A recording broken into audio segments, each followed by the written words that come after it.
फिर BCA का जो नेक्स्ट आपका फर्दर कम्युनिकेशन को हम आगे बढ़ाते हैं।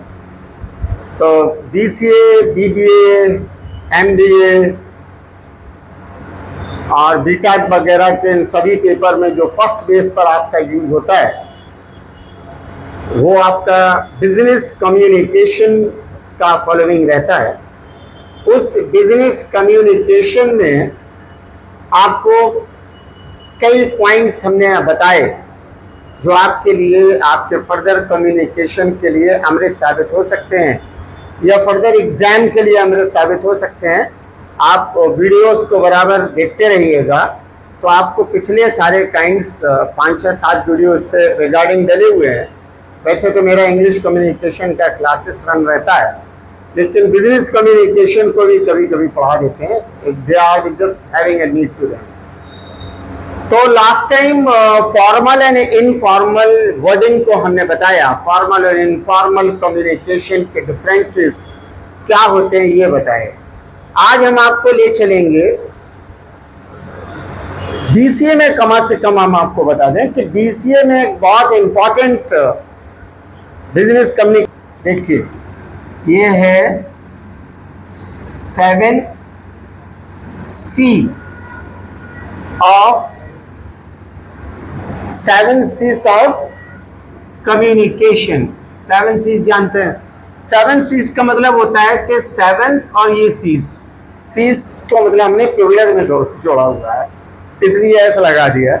तो 7 C's ऑफ कम्युनिकेशन में क्या होता है कि वो जितने भी वर्ड्स हम बताएंगे वो सारे कम्युनिकेशन के बेस के जो होंगे वो 7 पॉइंट्स से जुड़े हैं और वो सब C से स्टार्ट होते हैं। इनमें एक अच्छा, तो इसका एक पर्टिकुलर पॉइंट बना हुआ है 7 C's ऑफ कम्युनिकेशन। तो 7 C's ऑफ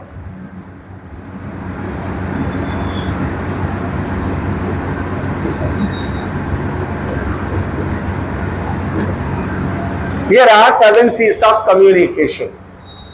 तो अब इसकी हम एक छोटी सी डेफिनेशन अभी आपको बताएंगे, आप डेफिनेशन फॉलो करिएगा। फिर वो देन 7 C's हम आपको बताते हैं, वो C's के फुल फॉर्म बताते हैं क्या होता है। तो दरअसल है क्या कि ये सातों जो काइंड हैं इनको आपको समझना है।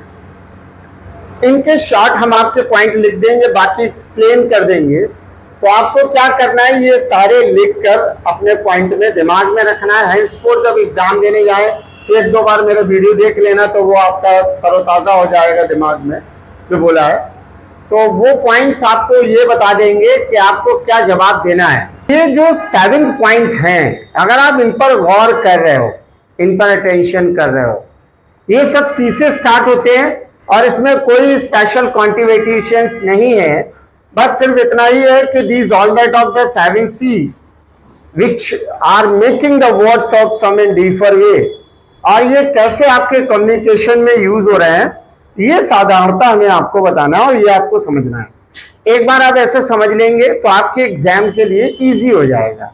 एक बार फिर से बोर्ड पर चलते हैं, दोबारा मैंने इसमें नोटिफाई कर दिया है 7 C's ऑफ कम्युनिकेशन गाइडलाइन। ये 7 C's ऑफ कम्युनिकेशन की क्या गाइडलाइन है ये मैं आपको अभी बता रहा हूं। देखिए इसमें है प्रिंसिपल ऑफ इफेक्टिव कम्युनिकेशन। मैंने कम्युनिकेशन शॉर्ट में कर रखा है just because of this that we are not having a big place. मेरा जो बोर्ड है ना, व्हाइट बोर्ड, वो बहुत छोटा सा है। क्योंकि हमें लिखना ज्यादा पड़ता नहीं है, पॉइंट टू पॉइंट समझाना होता है तो आप समझ जाते हैं। बाकी आप सब बुक से फॉलो कर सकते हैं, इसकी बुक्स हैं जो आपको काफी कुछ नॉलेज दे सकती हैं, लेकिन जो समझाने का बेस है वो मैं आपको यहाँ पर बता रहा हूँ। तो यहाँ पर है प्रिंसिपल्स ऑफ इफेक्टिव कम्युनिकेशन। ये वो 7 पॉइंट्स हैं जिनको आप फॉलो करेंगे। इसमें से पहला है क्लियर तरीके से, जो बिल्कुल साफ सुथरे से, मतलब पॉइंट टू पॉइंट आपने बात को साफ सुथरे तरीके से अपने अधिकारी या अपने ऑफिसर या अपने नीचे वाले बंदे से, कोई भी उसमें बात को लगी लिफ्टी करके इम्बैलिश तरीके से नहीं बताना है। एक वर्ड होता है इम्बैलिश, इसी का अपोजिट होता है इम्बैलिश, उसको बोलते हैं EMBELLISH। ये एम्बेलिश क्या होता है? ये एम्बेलिश इसी का अपोजिट है। जो क्लियरली है उसका क्लियरिटी जो जिसमें आ रही है उस क्लियरिटी का क्या करेगा? ये अपोजिट कर देगा, तो ये एम्बेलिश कर देगा। एम्बेलिश मतलब बात को बढ़ा चढ़ा देना, नमक मिर्च लगा देना, यहां वहां से करके लंबा चौड़ा बता देना, तो वहां पे फॉलो होता है। तो क्लियरिटी जो होती है वो खत्म है, तो आपको क्लियरिटी रखनी है। तो 7C में फर्स्ट आता है क्लियर। आप बात को क्लियर तरीके से कहें, कोई लगी लिफ्टी कोई बांध के ना रखने की कोशिश करें, ये ध्यान रखना है। और यही हैंसफोर्थ आप बता सकते हैं। I hope that you are getting. Second इसमें आ जाता है कंप्लीटनेस, यानी कि बात में आधा अधूरापन ना हो। आधा अधूरा ये कि आपने थोड़ी सी बात बताई और थोड़ा सा समझाया और चले गए, तो हम कैसे इसको फॉलो करेंगे? Whenever we make a communication to any of the institution or to any of the person, we have to make a full completely of communication, sendable the masses to masses। ऐसे करके आप इसकी definition या इसकी एक line आगे बढ़ा सकते हो, क्योंकि एग्जाम में होगा क्या कि आपने ये हेडिंग लिखी, इसके बाद ये सब हेडिंग लिखी। अब ये 7 पॉइंट्स आपने जो सी के लिखे हैं वो सी आप डेफिनेट कैसे करोगे, और क्लियरिटी में कैसे आपको करना है? The sentence and the communication cannot be some of senseful. It should be directly word to word, clear, accessible is called a clear communication। Simple आप बोल सकते हो उसमें, ठीक है। नेक्स्ट इसमें आ जाता है, I hope that you are getting. English में अगर थोड़ा सा ज्यादा हो रहा है तो समझ में आ रहा है ना? I hope that you are getting. अब आप चलिए नेक्स्ट है इसमें कॉन्शियसनेस आ जाता है। कॉन्शियसनेस कम्युनिकेशन में क्या है? मतलब आप में सीरियस, आपकी बात में दबाव हो, पार हो, इन पारेबल ना हो, इन कम्युनिकेशनेबल ना हो, पावरफुल आपकी बात दे, मासेसेबल आपकी बात दे, तो उसमें कॉन्शियसनेस होना चाहिए, सीरियस होना चाहिए। आप उसमें आपका जो कॉन्सेप्ट है वो बिल्कुल सही जाए, इनकॉन्सेप्टेबल ना हो। तो वो कहते हैं ना कि always makes a friendship to those who are the conscious for their oncoming future. तो आपको यही ध्यान रखना है कि your communication must be full of the consciousness so that you can send to the perfectly and sendfully masses as time to time and require to require and need to need there, or word to word that there should not be all ifs and buts। कोई भी ifs and buts की जरूरत ना हो। That is easy to follow to all। I hope that you are getting to this now। Let's we follow next। Consideration is a means of, आपके जो 4th C में आता है कंसिडरेशन, मतलब think twice to speak anything else. कहते हैं ना, कहने से पहले, बोलने से पहले 2 बार तो कम से कम सोचो। तो उसमें क्या करना है आपको? आप जो बोल रहे हैं वो आपका बिल्कुल कंसिडरेशन करके हो, मतलब ध्यान देकर आप पूरी तरह से ट्वाइस, थ्राइस, 4 टाइम आप उस पर एनालाइज कर लें, वर्क कर लें, उस पर कंसल्ट कर लें अपने सीनियर से या उसके स्पेशल से जिस पार्ट के लिए आप बात कर रहे हो। ये सब नीड पड़ेंगे आपको कम्युनिकेशन में। और ये कब पड़ेंगे? जब आप किसी अच्छे मल्टीनेशनल कंपनी में जॉब कर रहे होगे। वहां ऑर्डिनर कम्युनिकेशन नहीं आएगा। वहां पर अगर आपके कम्युनिकेशन की कोई कमी आई तो उसमें लिख के आएगा कि आपका just because of this in 7 communication 7 C's में से ये वाला सी आपका खराब था।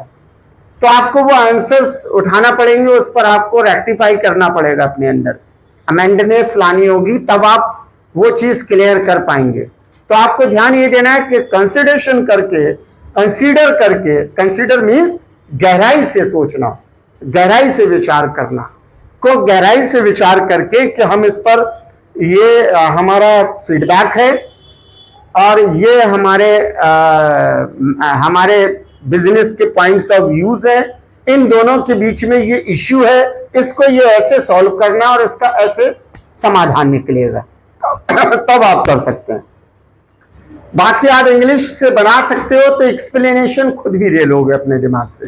वैसे जर्नली होता क्या है, इसके लिए लोग बड़े से बोर्ड पर उन्होंने कम से कम 5 लाइनें जो हम आपको बता रहे हैं, think twice to speak, as we say that the think twice to speak anything else, for that you will have to consider to all that of statements in writing and reading or speaking, whatever you want to send to the message from your sender by the speaker or by the just first party, sender will give to the full effect of the messageable, or as well as your consideration should be in properly whatever you want to say to the other.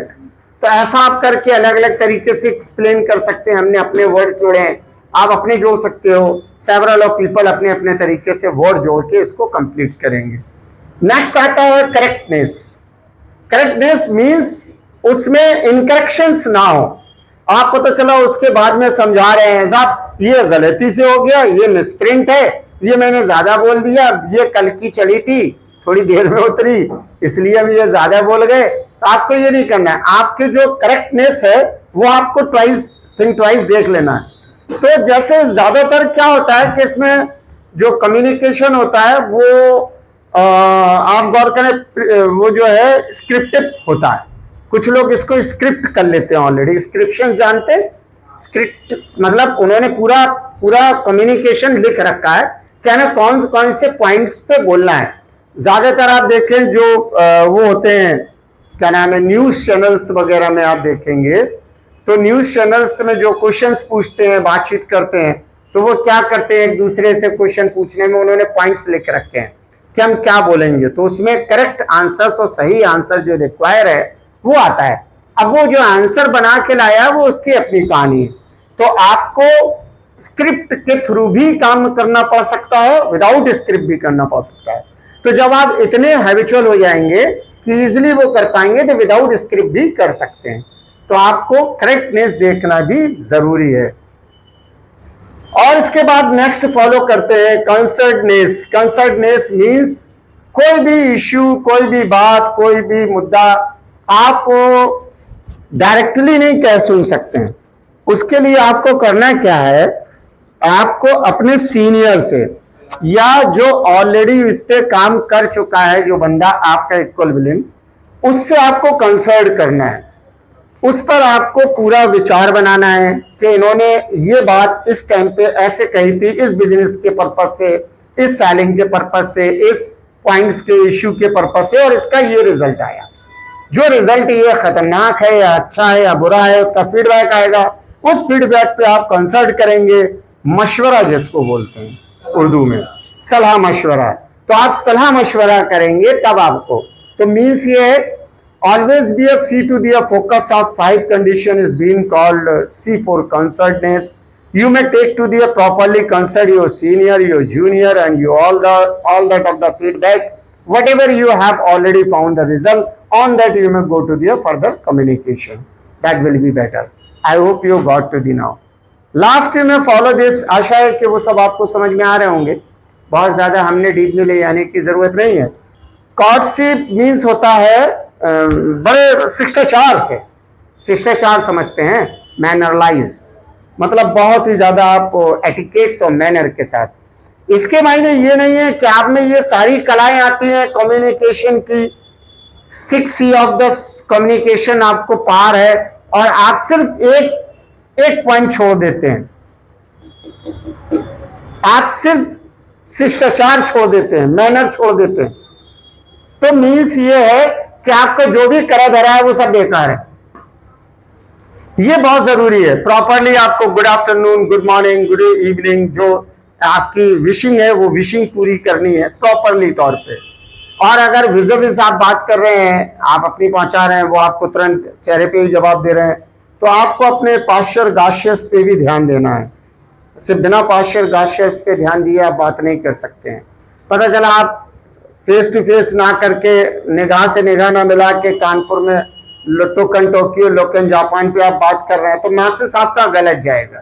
तो यहाँ जरूरत है कि जो आपका communication है वो बिल्कुल कॉर्टली होना चाहिए, बिल्कुल एकदम कॉर्टली, मतलब एकदम विनम्रतापूर्ण। ऐसा ना हो कि आप अकड़ में बात कर रहे हैं। आप कंपनी की, ठीक है, आप किसी मल्टीनेशनल कंपनी में CEO बन सकते हैं, किसी मल्टीनेशनल कंपनी मैनेजर बन सकते हैं, किसी में आप MBA करने के बाद मैनेजर भी बन सकते हैं और किसी में आप पता चला जो है एम्प्लॉय भी रह सकते हैं। तो आप ये ना सोचें कि हम एम्प्लॉय हैं इसलिए हम झुक के बात करेंगे, ये आप अपने नेचर में डालेंगे और अपने शिष्टाचार में डालेंगे ताकि आपकी पहचान आपके अपने शिष्टाचार से हो। आप देखो MR लोग होते हैं, फ्लुएंट इन इंग्लिश में बात करते हैं, बड़े बड़े डॉक्टर्स के पास जाते हैं, आप देखिएगा 90 अंश के कड़ पे झुककर नमस्कार करेंगे, sir good morning sir, good afternoon sir. अब वो बोल देंगे नहीं नहीं आइए अब थोड़ी देर में आइएगा, तो वो थोड़ी देर में बाहर यूं खड़े हो जाएंगे। जब वो डॉक्टर कॉल करे yes please sir, thank you sir, thank you for calling, बिल्कुल एकदम पीछे पीछे जाएंगे। तो ये काटसी जो आपके अंदर होनी चाहिए, जो आपके अंदर शिष्टाचार होना चाहिए, जो आपके अंदर एटिकेट्स और मैनर होना चाहिए, वो झलकना चाहिए आपके कम्युनिकेशन में, इवन आपके बॉडी लैंग्वेज में भी। आप चाहे वो आप राइटिंग से भी भेजें, चाहे मेल करें और चाहे डायरेक्ट कम्युनिकेट करें। तो ये 7C ऑफ कम्युनिकेशन जो कि प्रिंसिपल्स ऑफ इफेक्टिव कम्युनिकेशन के पॉइंट्स भी बताए जाते हैं, आप इनको अगर अच्छे तरीके से समझ लेते हैं और हेंसफोर्थ इनको यूज करते हैं according the need of sentences, according the need of आपका एग्जाम और फर्दर स्टडी, तो I hope that you can find to the wonderful response. Next video में नेक्स्ट कॉन्सेप्ट के साथ हम आपको मिलेंगे, यहाँ इतना फॉलो करें।